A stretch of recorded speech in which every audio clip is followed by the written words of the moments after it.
Hey woo hey. In today's video, we are going to talk about Love is Blind Season 7, Episode 2.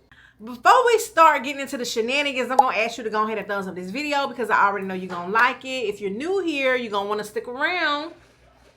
You should definitely consider pulling back up because I do plan on reviewing the entire series of Love is Blind Season 7. And if you coming back, girl, give me some.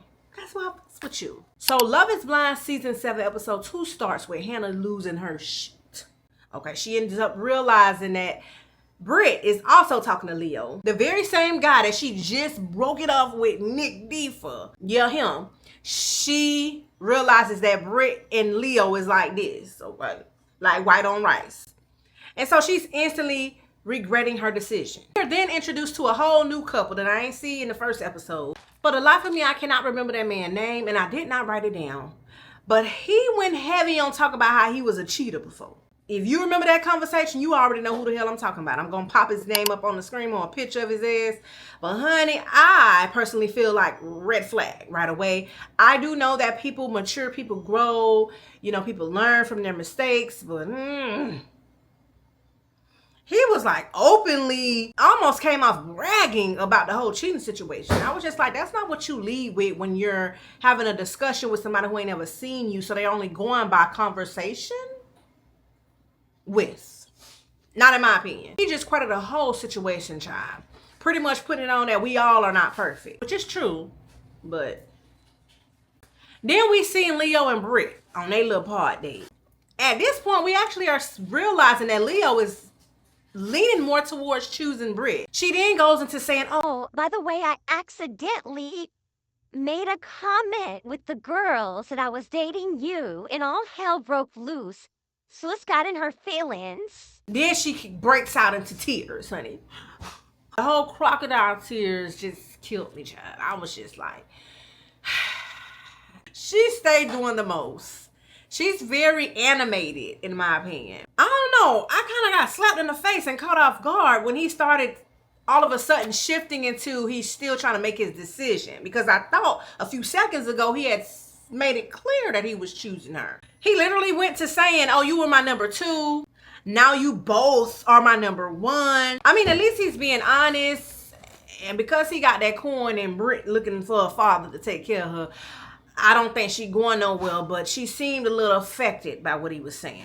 Then we see Hannah and Nick D, honey. She immediately throws a flag on the play and needed a review once she realized that it wasn't going to work out with her and Leo. She actually confesses to Nick D that she made a huge mistake. We didn't hear her say, I was actually planning on choosing Leo, and then he ended up going with Brit, so I'm just going to fall back on you. My thing is, would it really have been a mistake had she not found out about the situation with Leo and Brit? Nick D expressed how hurt and confused he was with her decision. I don't know, for some reason, she's really giving childish vibes. Very immature. She got some growing to do, a few more mango seasons. I'm like instantly reminded of her age listening to her speak. The doubting, the insecurities. Like, ma'am, allow this man to show you before you just assume.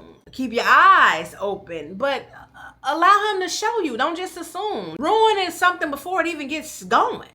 Nick definitely has patience, obviously, because he keeps assuring her that it's okay with your looks. I'm okay. We're going to be okay. Are we going to do this? Looks like their recovery came by real easy, honey. Like Sunday morning. I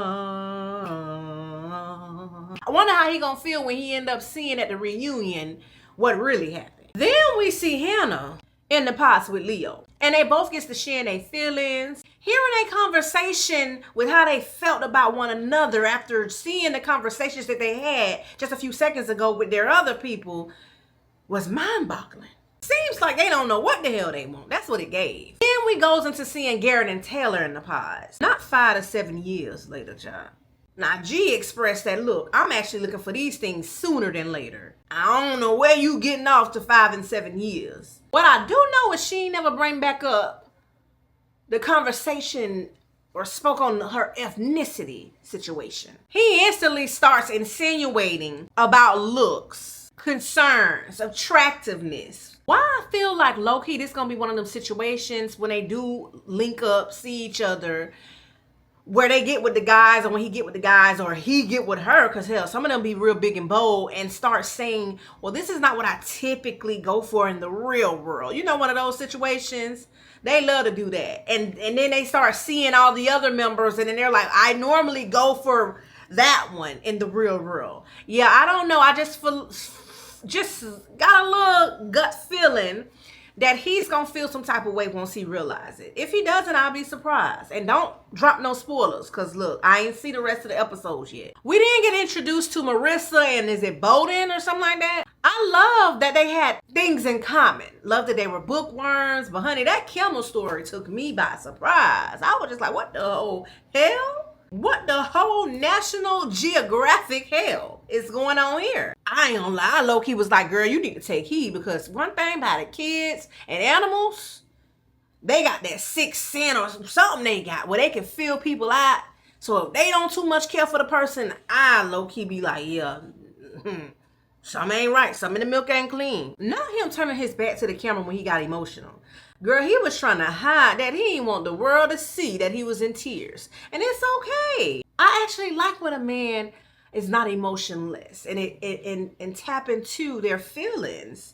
That's the problem with a lot of men these days, actually. They lack the emotion. I know what it is. He was hiding it from you. You know, y'all. You know, because y'all, one thing about the internet, they can drag something, honey. They can take a little bitty and they will squeeze it till it's dry. They will drag them. So I understood him wanting to be a little bit, you know, like, okay, a little bit on God. But personally, that Ukraine story was a little deep. Was it not? Then we see Marissa and Ramses or something like that in the pods. Now, you know what? I'm a little taken aback, because I normally see that little braid that he got going on over here on the side in the back. That little one that they be having from way back in the days. Back there in the back. What they used to call that? My uncle used to have one of them. So, I never seen it where he got his located. But hey, I was wondering, was that like a more spiritual or cultural thing? Because he seems like he's real tapped into his culture and history. And I don't know. It's just something about him. That's the aura and energy I'm getting from him. I hate to say this. I really do. Because I feel like we do this a lot on the internet. When a man is so in tune, and it's a little different than the typical men. We kind of like to throw the sass word on them, but low key.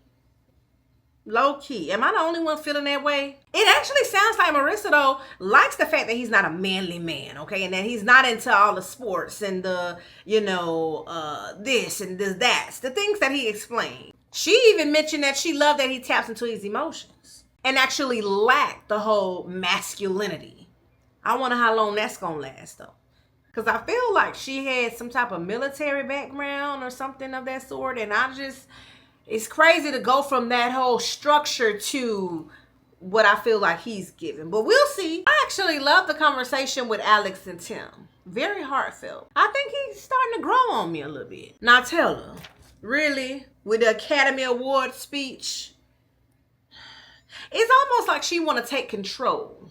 Because why she wouldn't let that man do what he came to do and what he wanted to do, it's like she had to be the one to do it, if that made any sense. I don't know. I thought, honestly, Ashley and Taylor was going to be the first ones to get married. But I'm actually happy for Taylor and G. I cannot wait to see his reaction, though, child. Do not tell me, do not drop them spoilers. I can't wait to see how he gonna play it, how it's gonna play out. Because one thing about a lot of these couples or these people on these episodes, they don't know how to hide shit to say their life.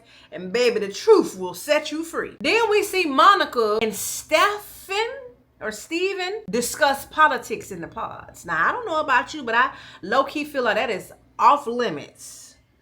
I mean, I do know that conversation has to be had. I just feel like it comes later on down the line. The whole race and genetic makeup. I mean, I get it. I do get it because you want to be sure and you want to know what you're getting yourself into.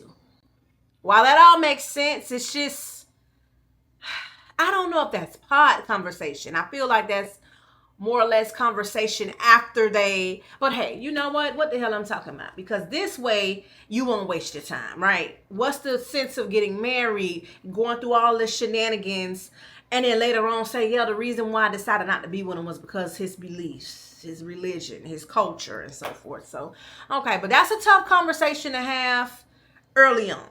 We are all taught that politics, religion, all of that type of stuff is off limits for conversation, especially with strangers, and they're definitely strangers.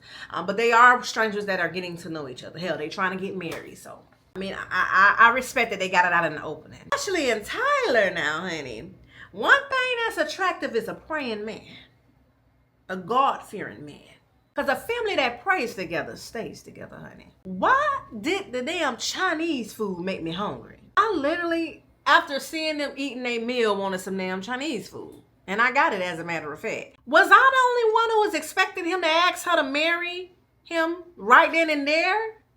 I wasn't expecting them to go out and have a whole nother date. I guess he want to try to arrange it and do something, you know, spectacular or whatever. But I just thought that right then and there, that was the best time. But shocked the hell out of me when they just got on up and said, I'll see you tomorrow. I'm like, oh, okay. And then they end this episode with G and Taylor's reveal. And I cannot wait to see how that goes. Come down in them comments. Talk to me and let me know how you felt about this episode. Which couple is your favorite so far? Talk to me in them comment streets. I talk back. Thank you so much for watching. Let me call you back because I'm about to go get into some more episodes.